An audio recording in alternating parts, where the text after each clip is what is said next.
The HSV Resolute drifted through the amber nebula of Sector 9 like a silver needle threading silk. It was a diplomatic vessel, unarmed, unhurried, carrying 22 crew members and 3 cadets fresh from the United Earth Naval Academy. Among them was Lyra Vera, 19 years old. Dark eyes. And hair, long, thick, black hair that fell to the small of her back. Hair she had been growing since she was 7 years old. Hair that her grandmother had braided on the morning of her departure with trembling hands and quiet tears. "You carry the family with you," her grandmother had whispered. "Every strand." Lyra had smiled, not fully understanding. She understood now. The Resolute had been invited to the imperial seat of Empress Zyra Valen, ruler of the Galactic Dominion, a civilization spanning 41 star systems, with a fleet that could blot out suns. The invitation was framed as a gesture of goodwill. A cultural exchange. Humanity had only recently been admitted to the outer rings of galactic diplomacy, and Earth's Council had sent the cadets as a symbol of the next generation's commitment to peace. What the Council did not know, what no human diplomat had thought to ask, was what the Dominion did to guests they considered lesser. Part 2, The Court of Empress Zyra Valen. The Imperial Court was breathtaking and terrible. Towers of crystallized carbon rose hundreds of meters into a manufactured sky.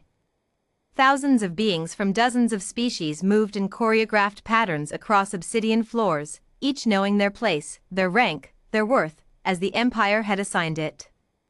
Humanity had been assigned the rank of tertiary sentient. Barely above livestock. Lyra stood with the other 2 cadets, Jo Marin and Hai Wolin, as they were brought before the Empress.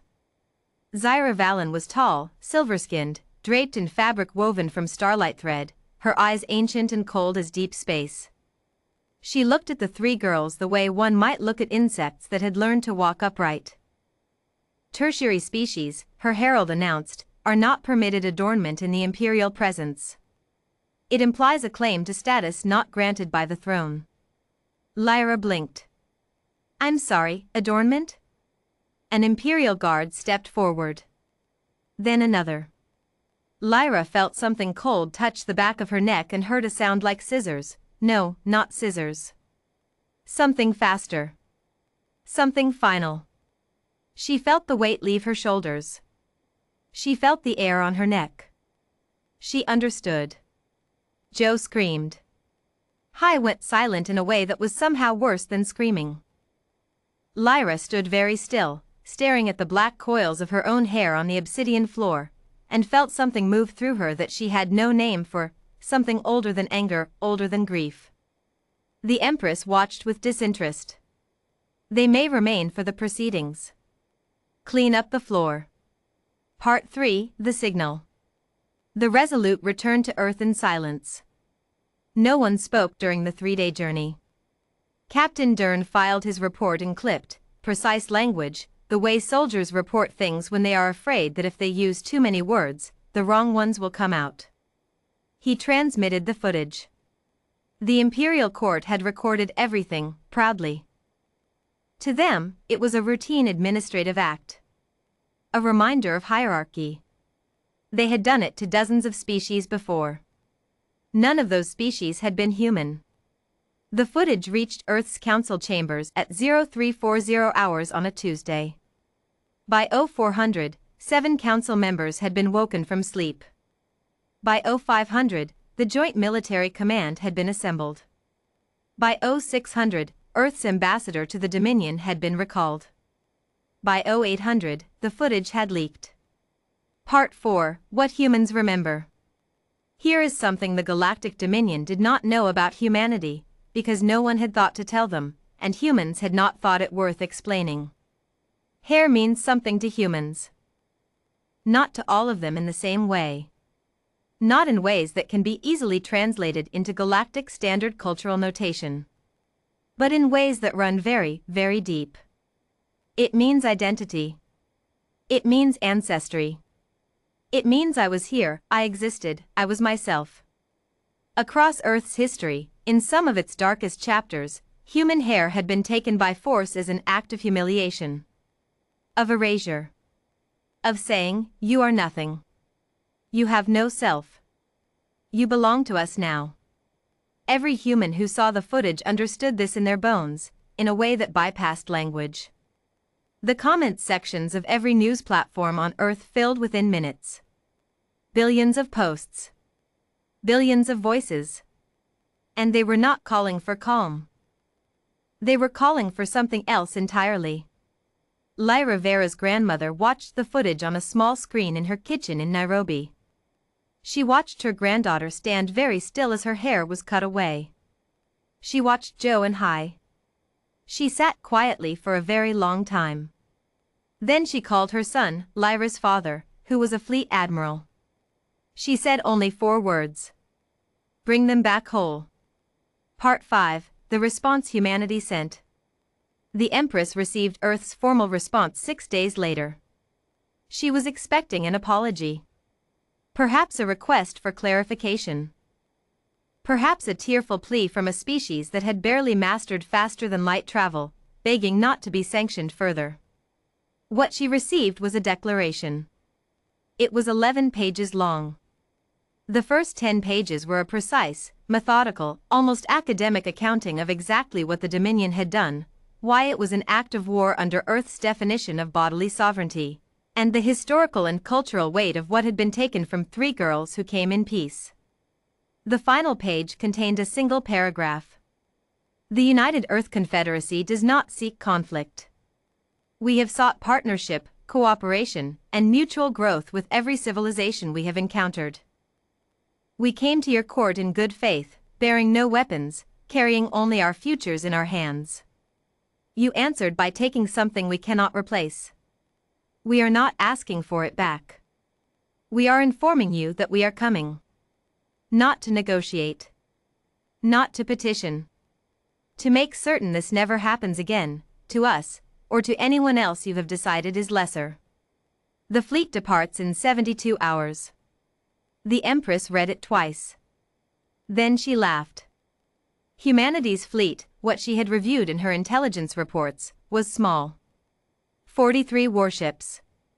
Aging technology, by Dominion standards. She had 412 ships in her nearest sector alone. Let them come, she said.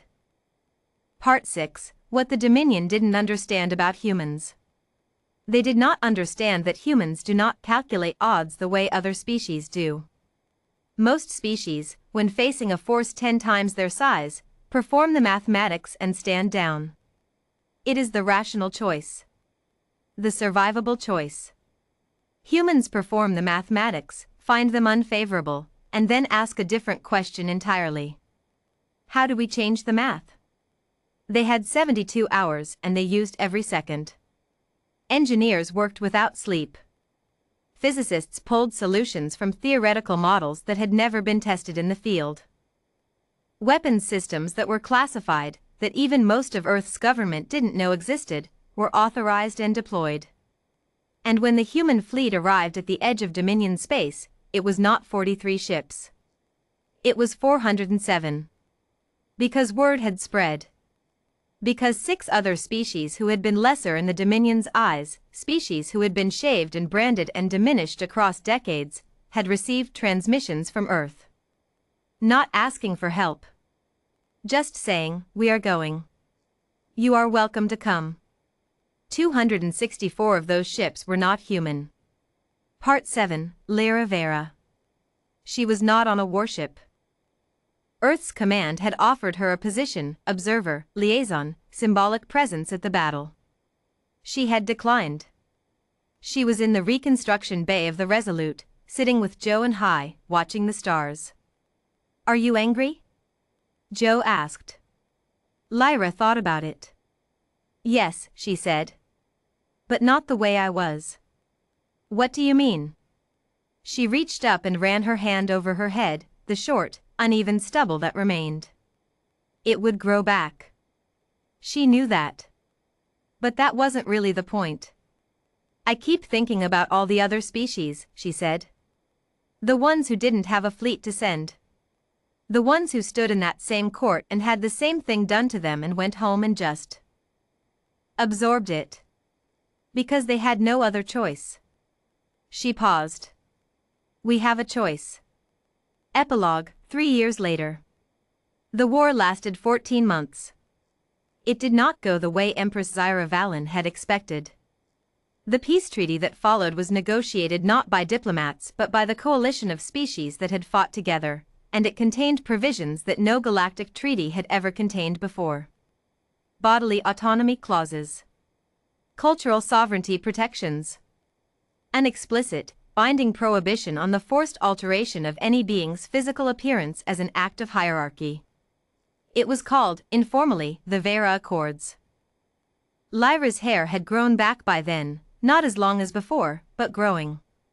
She stood in the signing chamber on the neutral station of Miret 7, in her dress uniform, and watched the Empress, diminished now, stripped of 31 star systems, her fleet reduced to a patrol force, sign her name to a document that said, in every galactic language simultaneously, no one is lesser.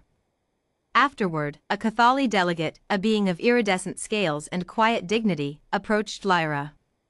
The Cathali had been among the first to lose their ceremonial crests in the Dominion's court, 40 years ago.